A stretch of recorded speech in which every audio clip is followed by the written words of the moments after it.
بسم الله الرحمن الرحيم. ألف لام ميم را. تلك آيات الكتاب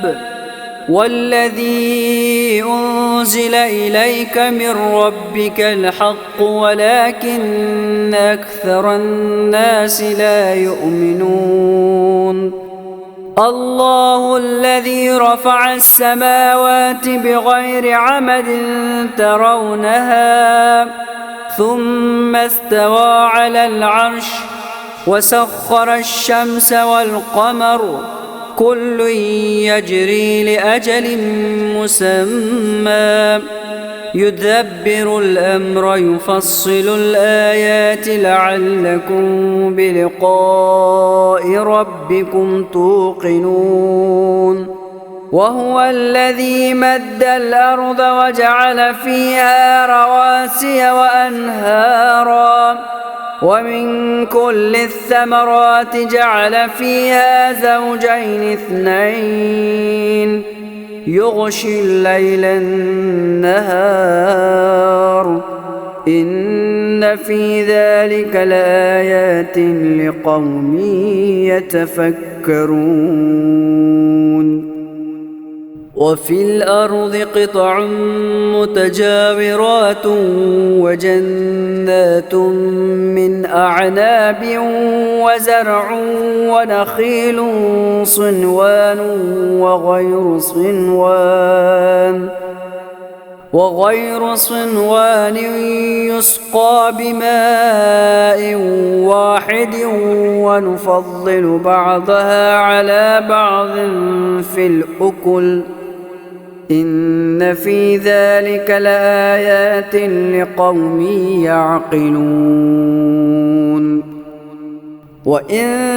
تعجب فعجب قولهم أئذا كنا ترابا أئنا لفي خلق جديد أولئك الذين كفروا بربهم وأولئك الأغلال في أعناقهم وأولئك أصحاب النار هم فيها خالدون. ويستعجلونك بالسيئة قبل الحسنة وقد خلت من قبلهم المثلات وإن ربك لذو مغفرة للناس على ظلمهم وإن ربك لشديد العقاب. ويقول الذين كفروا لولا أنزل عليه آية من ربه إنما أنت منذر ولكل قوم هاد الله يعلم ما تحمل كل أنثى وما تغيض الأرحام وما تزداد وكل شيء عنده بمقدار. عالم الغيب والشهادة الكبير المتعال سواء منكم من أسر القول ومن جهر به ومن هو مستخف بالليل وسارب بالنهار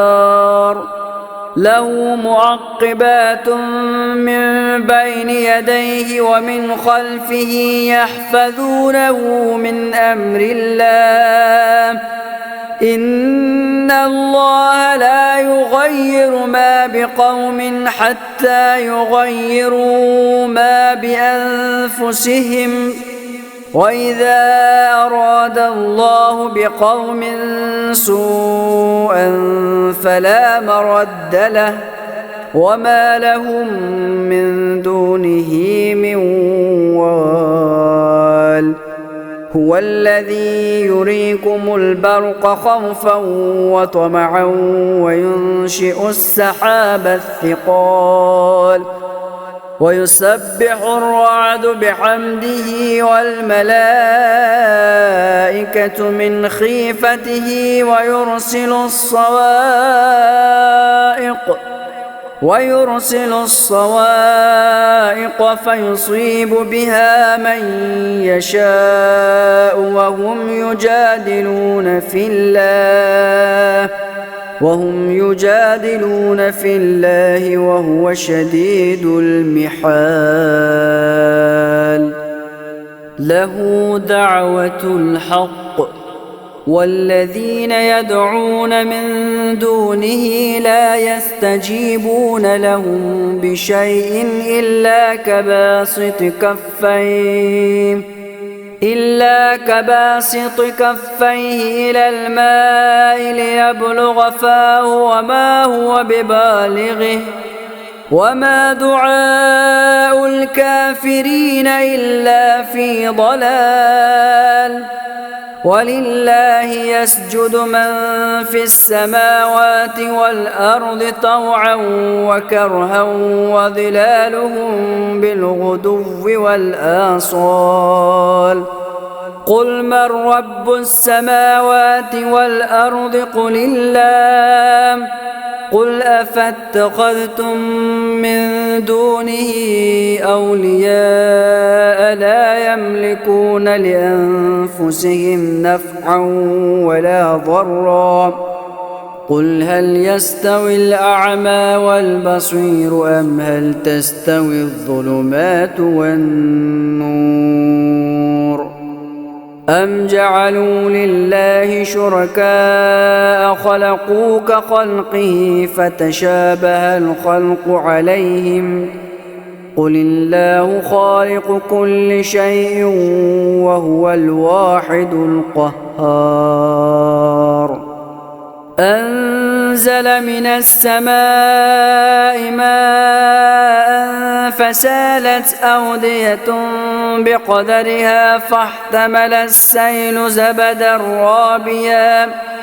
ومما يوقدون عليه في النار ابتغاء حلية أو متاع زبد مثله كذلك يضرب الله الحق والباطل فأما الزبد فيذهب جفاء وأما ما ينفع الناس فيمكث في الأرض كذلك يضرب الله الأمثال للذين استجابوا لربهم الحسنى والذين لم يستجيبوا له لو أن لهم ما في الأرض جميعا ومثله معه لافتدوا به أولئك لهم سوء الحساب ومأواهم جهنم وبئس المهاد أفمن يعلم أنما أنزل إليك من ربك الحق كمن هو أعمى إنما يتذكر أولو الألباب الذين يوفون بعهد الله ولا ينقضون الميثاق والذين يصلون ما أمر الله به أن يوصل ويخشون ربهم ويخافون سوء الحساب والذين صبروا ابتغاء وجه ربهم وأقاموا الصلاة وأنفقوا مما رزقناهم سرا وعلانية ويدرؤون بالحسنة السيئة ويدرؤون بالحسنة السيئة أولئك لهم عقبى الدار جنات عدن يدخلونها ومن صلح من آبائهم وأزواجهم وذرياتهم والملائكة يدخلون عليهم من كل باب سلام عليكم بما صبرتم فنعم عقبى الدار والذين ينقضون عهد الله من بعد ميثاقه ويقطعون ما أمر الله به أن يوصل ويفسدون في الأرض أولئك لهم اللعنة ولهم سوء الدار الله يبسط الرزق لمن يشاء ويقدر وفرحوا بالحياة الدنيا وما الحياة الدنيا في الآخرة إلا متاع ويقول الذين كفروا لولا أنزل عليه آية من ربه قل إن الله يضل من يشاء ويهدي إليه من أناب الذين آمنوا وتطمئن قلوبهم بذكر الله ألا بذكر الله تطمئن القلوب الذين آمنوا وعملوا الصالحات طوبى لهم وحسن مآب كذلك أرسلناك في أمة قد خلت من قبلها أمم لتتلو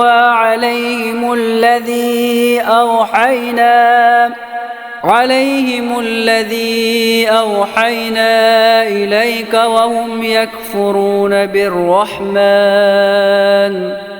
قل هو ربي لا إله إلا هو عليه توكلت وإليه متاب ولو أن قرآنا سيرت به الجبال أو قطعت به الأرض أو كلم به الموتى بل لله الأمر جميعا أفلم ييأس الذين آمنوا أن لو يشاء الله لهدى الناس جميعا ولا يزال الذين كفروا تصيبهم بما صنعوا قارعة أو تحل قريبا من دارهم حتى يأتي وعد الله إن الله لا يخلف الميعاد ولقد استهزئ برسل من قبلك فأمليت للذين كفروا ثم أخذتهم فكيف كان عقاب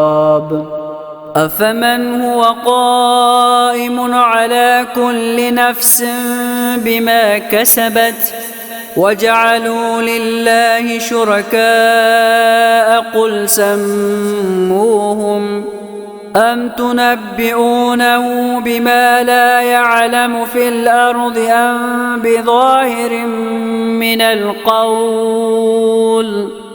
بل زين للذين كفروا مكرهم وصدوا عن السبيل ومن يضلل الله فما له من هاد لهم عذاب في الحياة الدنيا ولعذاب الآخرة أشق وما لهم من الله من واق. مثل الجنة التي وعد المتقون تجري من تحتها الأنهار أكلها دائم وذلها تلك عقبى الذين اتقوا وعقبى الكافرين النار. والذين آتيناهم الكتاب يفرحون بما أنزل إليك ومن الأحزاب من ينكر بعضه قل إنما أمرت أن أعبد الله ولا أشرك به إليه أدعو وإليه مآب. وكذلك أنزلناه حكما عربيا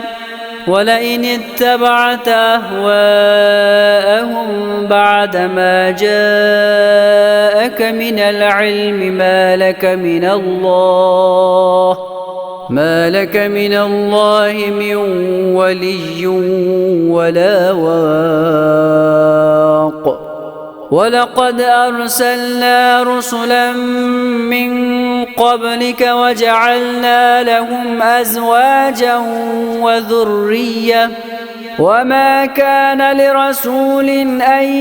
يأتي بآية إلا بإذن الله لكل أجل كتاب يمحو الله ما يشاء ويثبت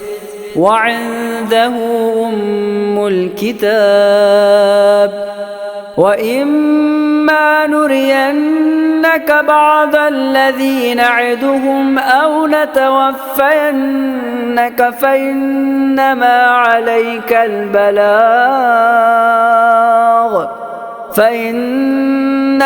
عليك البلاغ وعلينا الحساب.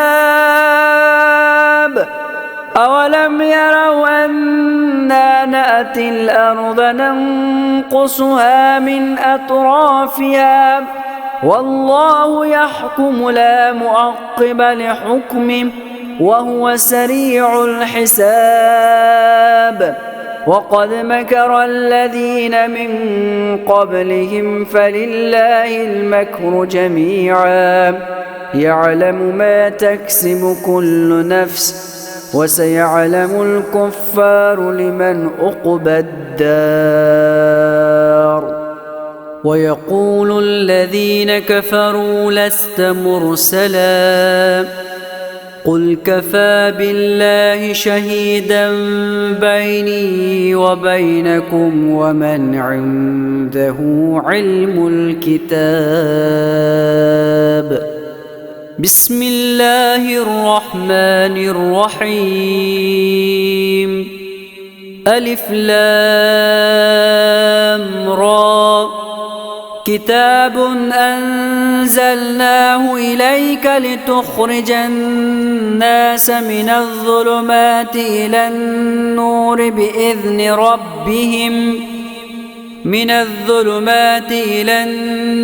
بإذن ربهم إلى صراط العزيز الحميد. الله الذي له ما في السماوات وما في الأرض وويل للكافرين من عذاب شديد. الذين يستحبون الحياة الدنيا على الآخرة ويصدون عن سبيل الله ويبغونها عوجا أولئك في ضلال بعيد. وما أرسلنا من رسول إلا بلسان قومه ليبين لهم فيضل الله من يشاء ويهدي من يشاء وهو العزيز الحكيم. ولقد أرسلنا موسى بآياتنا أن أخرج قومك من الظلمات إلى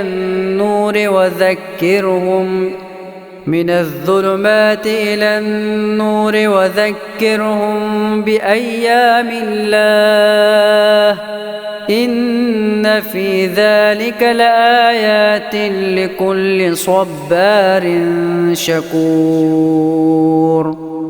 وإذ قال موسى لقومه اذكروا نعمة الله عليكم إذ أنجاكم من آل فرعون يسومونكم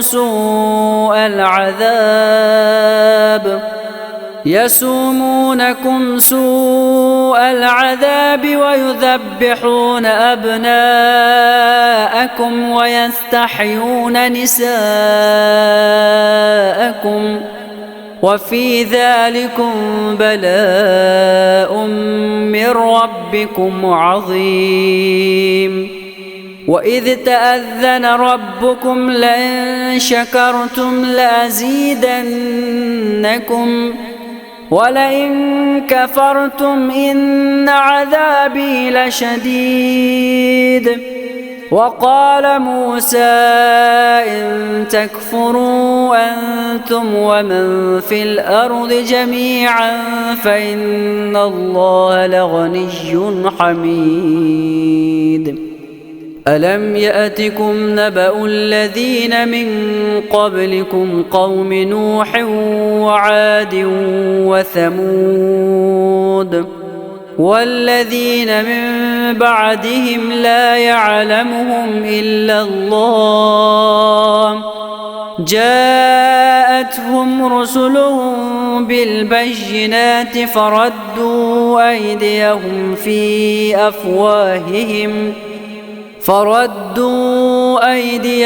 في أفواههم وقالوا إنا كفرنا بما أرسلتم به وإنا لفي شك مما تدعوننا إليه مريب. قالت رسلهم أفي الله شك فاطر السماوات والأرض يدعوكم ليغفر لكم من ذنوبكم ويؤخركم إلى أجل مسمى قالوا إن أنتم إلا بشر مثلنا تريدون أن تصدونا عما كان يعبد آباؤنا فأتونا بسلطان مبين. قالت لهم رسلهم إن نحن إلا بشر مثلكم ولكن الله يمن على من يشاء من عباده وما كان لنا أن نأتيكم بسلطان إلا بإذن الله وعلى الله فليتوكل المؤمنون. وما لنا ألا نتوكل على الله وقد هدانا سبلنا ولنصبرن على ما آذيتمونا وعلى الله فليتوكل المتوكلون.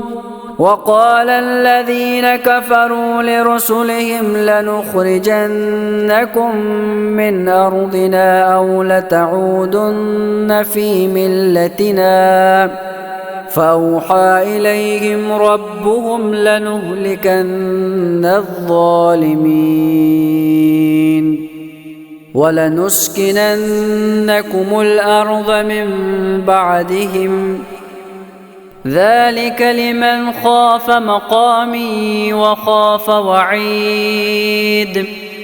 واستفتحوا وخاب كل جبار عنيد. من ورائه جهنم ويسقى من ماء صديد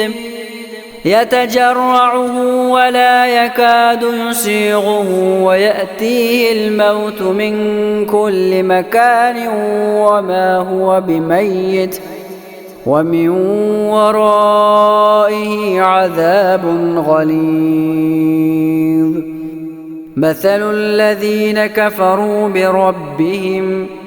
أعمالهم كرماد اشتدت به الريح في يوم عاصف لا يقدرون مما كسبوا على شيء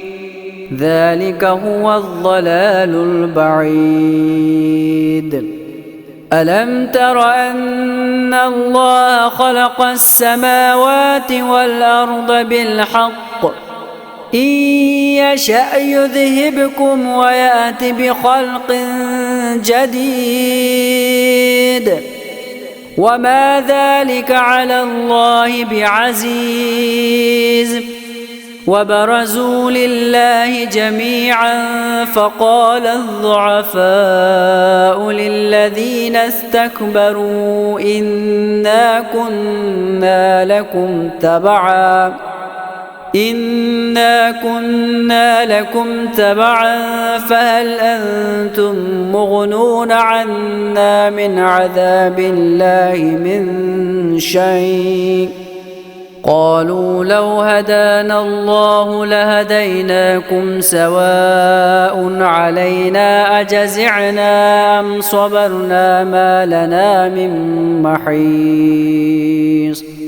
وقال الشيطان لما قضي الأمر إن الله وعدكم وعد الحق ووعدتكم فأخلفتكم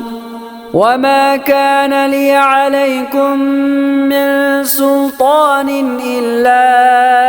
أن دعوتكم فاستجبتم لي فلا تلوموني ولوموا أنفسكم ما أنا بمصرخكم وما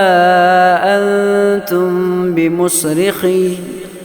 إني كفرت بما أشركتموني من قبل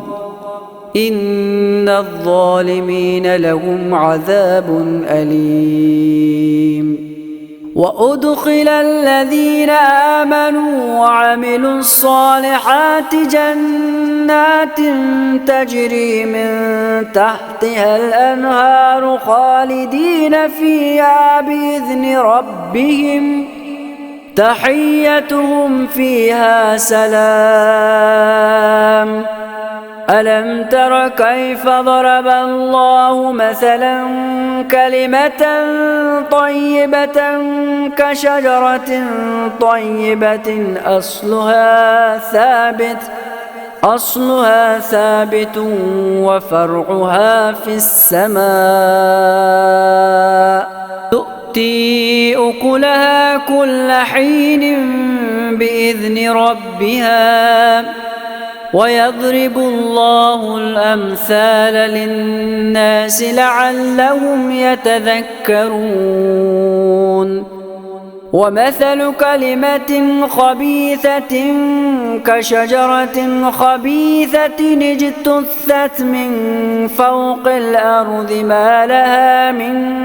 قرار يثبت الله الذين آمنوا بالقول الثابت في الحياة الدنيا وفي الآخرة ويضل الله الظالمين ويفعل الله ما يشاء. ألم تر إلى الذين بدلوا نعمة الله كفرا وأحلوا قومهم دار البوار جهنم يصلونها وبئس القرار وجعلوا لله أندادا ليضلوا عن سبيله قل تمتعوا فإن مصيركم إلى النار قل لعبادي الذين آمنوا يقيموا الصلاة وينفقوا مما رزقناهم سرا وعلانية من قبل أن يأتي يوم لا بيع فيه ولا خلال الله الذي خلق السماوات والأرض وأنزل من السماء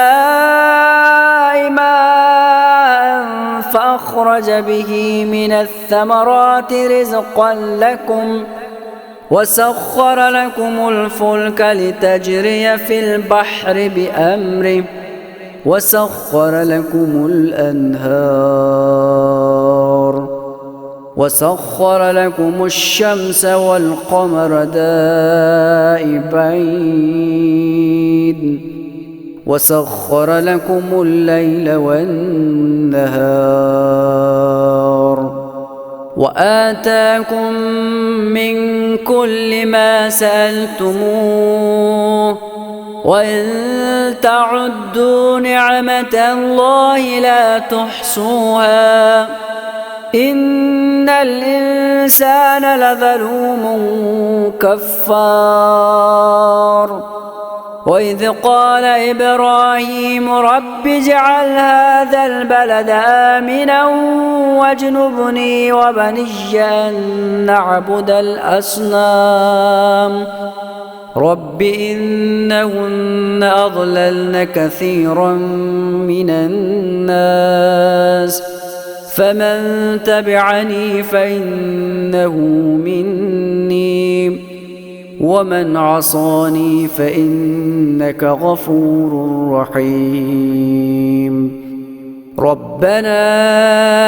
إني أسكنت من ذريتي بواد غير ذي زرع عند بيتك المحرم ربنا ليقيموا الصلاة فاجعل أفئدة من الناس تهوي إليهم وارزقهم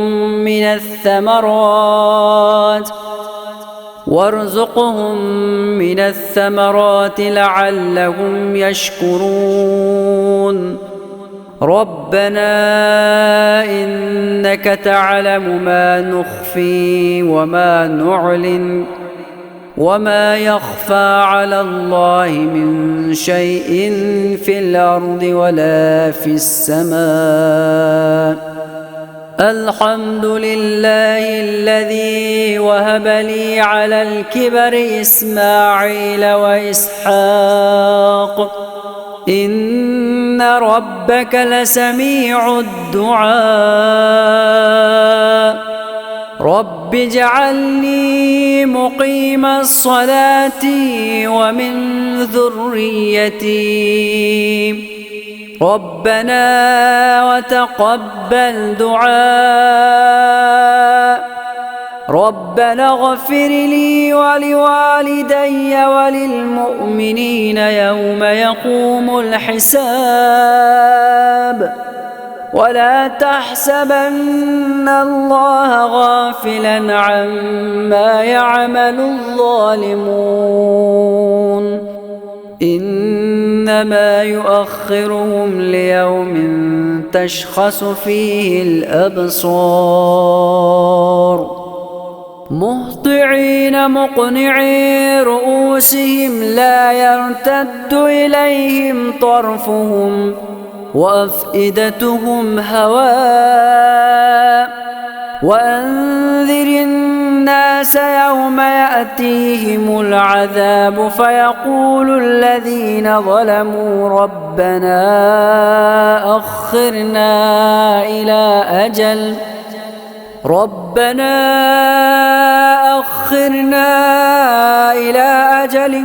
قريب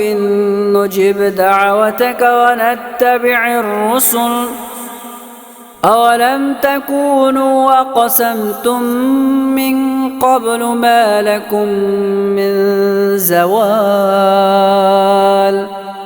وسكنتم في مساكن الذين ظلموا أنفسهم وتبين لكم كيف فعلنا بهم وضربنا لكم الأمثال وقد مكروا مكرهم وعند الله مكرهم وإن كان مكرهم لتزول منه الجبال فلا تحسبن الله مخلف وعده رسله إن الله عزيز ذو انتقام يوم تبدل الأرض غير الأرض والسماوات وبرزوا لله الواحد القهار وترى المجرمين يومئذ مقرنين في الأصفاد سرابيلهم من قطران وتغشى وجوههم النار ليجزي الله كل نفس ما كسبت إن الله سريع الحساب هذا بلاغ للناس ولينذروا به وليعلموا أنما هو إله